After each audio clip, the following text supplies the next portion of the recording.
Se mettre au piano, ça peut paraître une montagne, un rêve un peu lointain, non? Eh bien aujourd'hui, on va décomposer tout ça. On va regarder ensemble les toutes premières étapes pour que ce rêve devienne une réalité. C'est un guide tout simple, très direct. Allez, on commence. Quand on se retrouve devant les 88 touches d'un piano, oui, c'est normal de sentir un peu, voire très intimidé. Franchement, c'est un sentiment que presque tous les débutants connaissent. Mais on va voir ensemble que cette complexité, en fait, c'est surtout une illusion. Parce qu'en réalité, les bases du piano sont hyper logiques et même accessibles. L'objectif là tout de suite, c'est de démystifier le tout. Et on va faire ça en quelques minutes à peine, promis. Bon, on y va. Première étape, on va décoder ce fameux clavier. Il faut vraiment le voir non pas comme un obstacle insurmontable, mais plutôt comme une sorte de carte. Une carte qui nous mènera tout droit vers la musique. Alors, ce clavier est beaucoup plus simple qu'il en a l'air. D'un côté, on a les touches blanches, ce sont les notes naturelles, les notes de base, disons. De l'autre, les touches noires. Elles ajoutent un peu de piment, ce sont les dièses et les bémols. Mais le plus important, le truc à retenir, c'est leur organisation. Regardez bien, on a des groupes de 2 touches noires, puis des groupes de 3. Et ça, c'est la clé pour s'y retrouver. Et maintenant, voici l'astuce la plus utile de toutes. Pour trouver la note Do, notre point de repère, c'est tout simple. Il suffit de chercher n'importe quel groupe de 2 touches noires. Vous en voyez un? Parfait. La touche blanche qui est juste à gauche de ce petit groupe, eh bien, c'est un Do. C'est aussi simple que ça. Et ça marche sur n'importe quel piano. C'est une règle d'or. Et c'est là que tout s'éclaire. Ce motif, il ne se produit pas qu'une seule fois. En fait, il se répète sur toute la longueur du clavier. Donc, une fois qu'on s'est trouvé un Do, on s'est trouvé tous les Do. Le clavier, au final, c'est juste la répétition de cette même séquence. Tout de suite, ça fait moins peur, hein? Ok, assez de théorie. On passe à la pratique. C'est le moment de mettre les mains sur les touches et de commencer à apprendre, l'alphabet de la musique. Et cet alphabet, le voici. Il n'y a que 7 notes à retenir. Do, Ré, Mi, Fa, Sol, La et Si.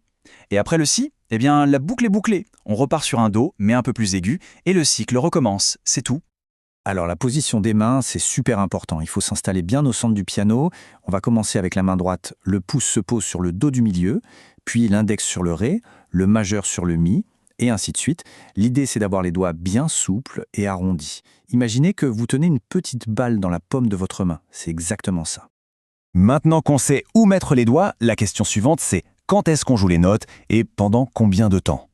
On entre dans la grammaire de la musique, le rythme et les bases de la lecture. Regardons ces symboles, c'est la base de tout. La ronde, ce cercle vide, c'est la plus longue, elle vaut 4 temps. La blanche, c'est la moitié, 2 temps. La noire, encore la moitié, 1 temps. Et la croche, un demi-temps. C'est un simple jeu de division. Pour bien sentir la différence, on peut essayer de taper le rythme dans ses mains. Quand on regarde une partition pour piano, on voit souvent 2 lignes de musique, 2 portées. Pas de panique, c'est très logique. La portée du haut, avec la clé de Sol, c'est pour la main droite, celle qui joue les notes aiguës. La portée du bas, avec la clé de Fa, c'est pour la main gauche, pour les notes graves. Haut, droite, bas, gauche, c'est la règle.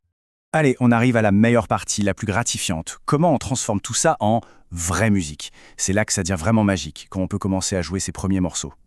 Et pour ça, il y a une sorte de secret, un passe-partout que tous les musiciens connaissent. Ce sont 4 accords qu'on appelle souvent les accords magiques parce qu'ils sont à la base d'un nombre incroyable de tubes de la pop. Un accord, c'est juste plusieurs notes jouées en même temps, en général 3. Regardez, pour faire un accord de Do majeur, on joue les notes Do, Mi et Sol simultanément. C'est tout.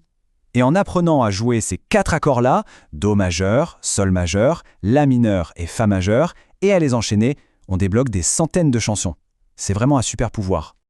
Et ça, ce n'est vraiment pas une exagération, c'est la vérité. Avec ces 4 accords, on peut jouer une quantité phénoménale de chansons pop.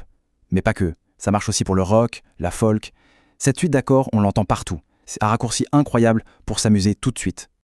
Au-delà des accords, pour s'entraîner à lire les notes, voici quelques classiques parfaits pour commencer. Ce sont des mélodies très connues, très simples. L'avantage, c'est qu'on a vite le sentiment d'avoir réussi quelque chose. Un bon conseil, commencer juste avec la mélodie à la main droite, c'est une super stratégie pour ne pas se décourager. Bon, maintenant on a les outils. Mais savoir quoi faire, ça ne suffit pas. La vraie clé, le secret pour progresser, c'est la régularité. Il faut transformer l'apprentissage en une habitude. Alors, voyons comment on peut structurer une bonne routine d'entraînement. Et l'idée, ce n'est pas de s'épuiser. Une routine simple, de 20 ou 30 minutes par jour, est largement suffisante. C'est beaucoup plus efficace que de faire une grosse session de 2 heures le week-end. C'est cette petite pratique quotidienne qui va vraiment construire les connexions dans le cerveau et dans les doigts. Voici un exemple parfait de ce à quoi pourrait ressembler une session de 30 minutes.